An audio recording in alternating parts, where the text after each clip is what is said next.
Okay, so not a professional streamer, sorry for this. Since the game came out, I noticed a lot of issues regarding the lights and basically everything related to the configuration of the whole ray tracing system and Lumen. Already a lot of people point out the fact that sometimes shadows disappear, lights are shimmering all over the place. So I decided as a game dev to actually take matters in my hand.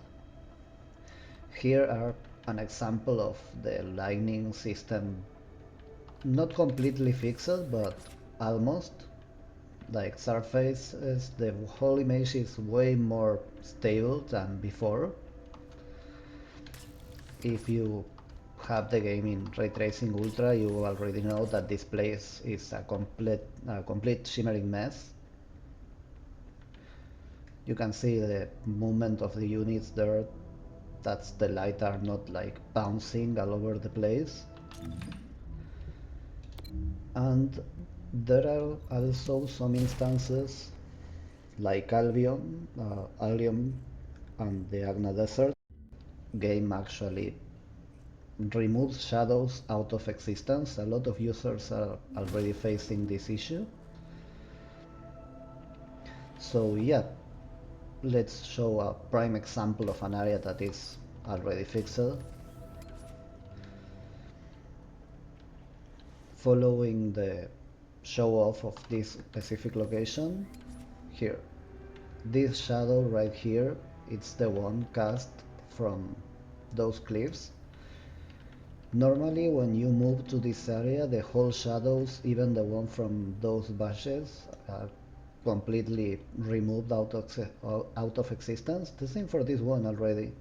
Like we are having shadows that are normally not here. This is entirely related to the cooling system used by the game. If you see in the stats, the game is using way over the resources for the CPU. Normally it's completely locked and not using even half the CPU threads.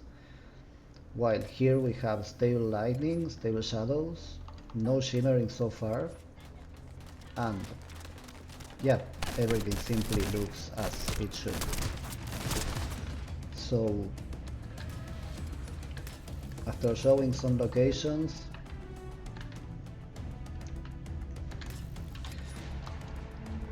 I'll go over the changes, and so hopefully others can use them, and maybe Nexon will provide a proper update for this, hopefully. So here we go with the changes.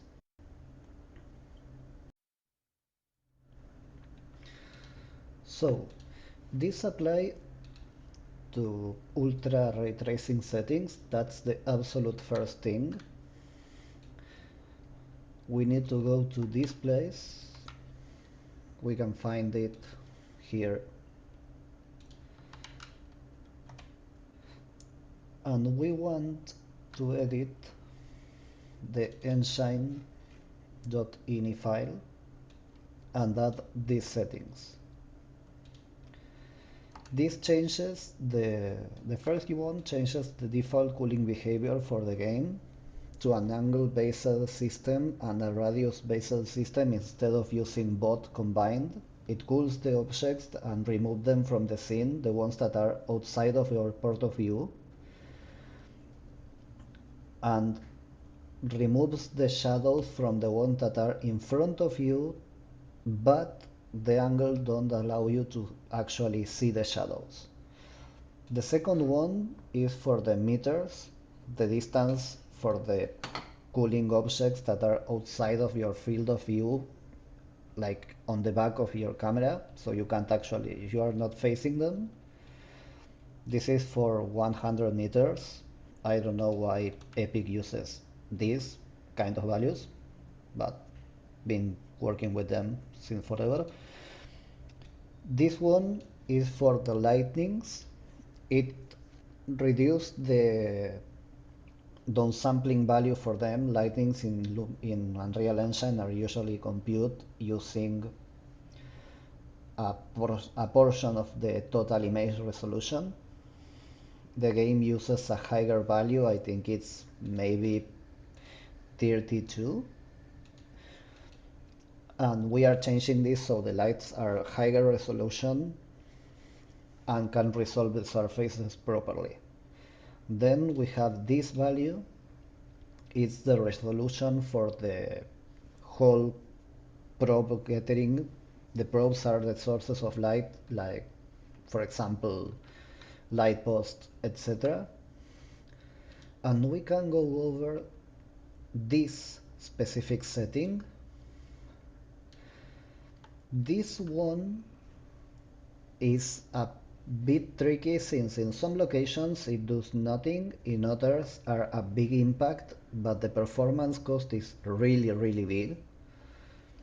And it allows, as shown here in the documentation, to increase the number of surfaces that are actually updated at the same time.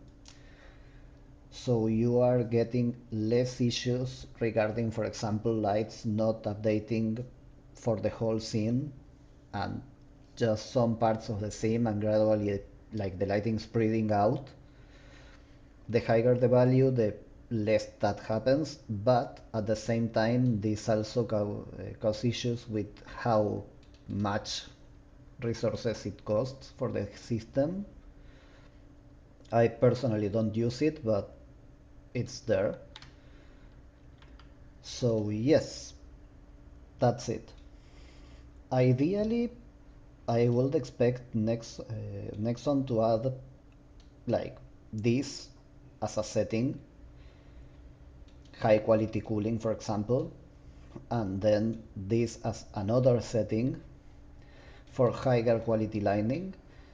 But at least you can add this to your game and that will improve the image quality by a very large margin.